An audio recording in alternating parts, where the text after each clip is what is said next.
Hello friend, જય સમજી શકો. આજે આપણે બનાવીશું મકાઈ કોબીના ઘૂઘરા. તેના માટે આપણે સામગ્રી જોઈ લઈશું. 1 વાટકી જેટલી બાફેલી મકાઈ અને બાફી મકાઈ, અને તેને આપણે કચરી પીસી લેવાની છે. પછી 1 વાટકી જેટલા કોબી સમારી એમાં નિમક નાખી અને આપણે એનું પાણી એકદમ નિતારી લેવાનું છે. 1 ચમચી ધાણા જીરું પાવડર, 1 ચમચી જેટલો મરચું પાવડર જો વધારે ટેસ્ટમાં તીખું ભાવતું હોય તો તમે વધારે પણ એડ કરી શકો છો. 1 ચમચી ગરમ મસાલો, સ્વાદ મુજબ મીઠું, 1 ચમચી ખાંડ અને આદુ મરચાં બારીક સમારેલા અને કોથમરી. અને આપણે લોટને પણ તૈયાર કરવાનો છે. તેના માટે 2 વાટકી જેટલો મેંદાનો લોટ છે. એમાં આપણે મુઠ્ઠીનું મોણ વડે એટલું આપણે તેલ નાખવાનું છે. 1 લીંબુનો રસ નાખવાનો છે. સ્વાદ મુજબ નિમક નાખી આપણે કણકને તૈયાર કરવાની છે.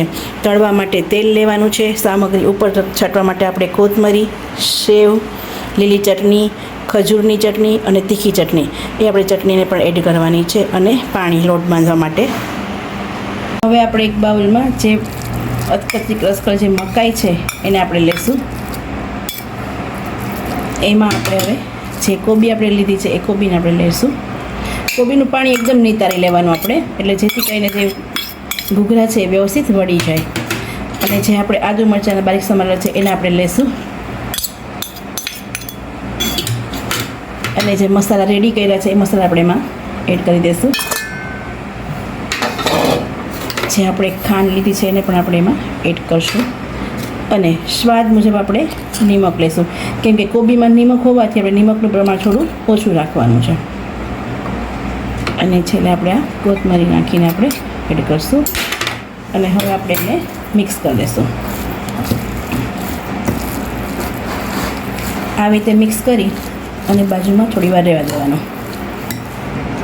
આપણા જે કણક છે એને આપણે તૈયાર કરશું. થોડું પાણી નાખીને આપણે રેડી કરી, જેથી લોટ છે એ ઢીલો ન થઈ જાય. અને જેમ તેલનું મણ વધારે નાખશો એમ પડ છે એનું થોડું કડક થશે.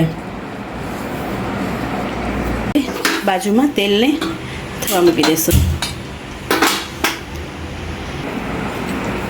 હવે જે આપણો કણક છે એ તૈયાર છે. હવે આપણે આમાંથી નાની પૂરી ભરી અને અંદર આપણે જે ઘૂઘરાનું પૂરણ છે અંદર ભરશું અને ઘૂઘરા વાળશું. હવે જો આપણી આ પૂરી છે એ તૈયાર છે. આવી રીતે પૂરીને વણી લેવાની. અને પછી આપણે એને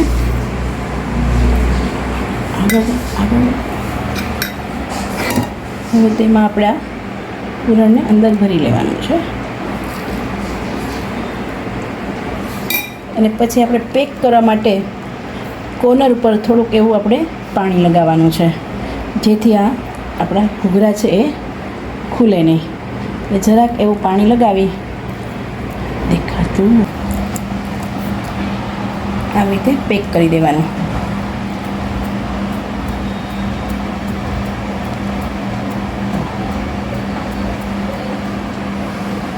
આવી રીતે પેક કરી અને તેને આપણે જે ફોગ છે એનાથી આપણે આવી રીતે જરા ડેકોરેશન કરી લેવાનું, જેથી ઘૂઘરા છે એ ખુલે પણ નહીં અને વ્યવસ્થિત લાગે પણ. આવી રીતે આપણે એને રેડી કરી લેવાનું છે. એ જ રીતે આપણે પાછા બીજા પણ આપણે એ જ રીતે કરવાના છે. અને તેને પણ આપણે કોર્નરમાં આપણે થોડું એવું પાણી લગાવી અને જેથી પેક કરવામાં એ આસાનીથી કરી શકીએ આપણે કરી લેવાનું. અને એ જ વડે ફોક વડે આપણે એને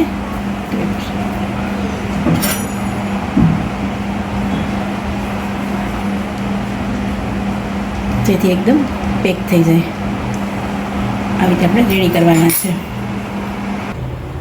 હવે આપણું જે તેલ છે એ આવી ગયું છે. હવે એમાં આપણે જે રેડી કરેલા ઘૂઘરા છે એમાં આપણે તળવા મૂકશું. 2 થી 5 મિનિટ થાય પછી આપણે એને ફેરવવાના.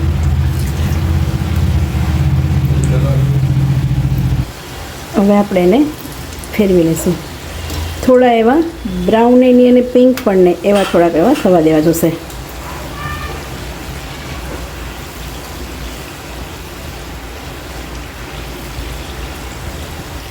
હવે આપણા જે તૈયાર છે આપણા ઘૂઘરા, હવે તેને આપણે એક પ્લેટમાં કાઢી લઈશું.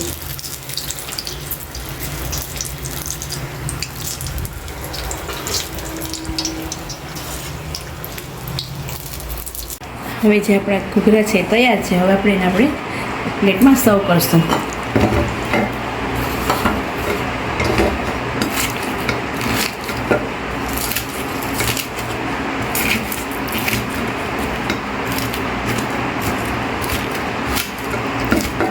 મકાઈનો ટેસ્ટ એકદમ મસ્ત લાગે છે આ ઘૂઘરામાં. હવે આપણે જે ચટણી રેડી કરી છે ચટણી આપણે બધી એમાં એડ કરીશું. આપણે આ ખજૂરની ચટણી છે, આ તીખી ચટણી છે,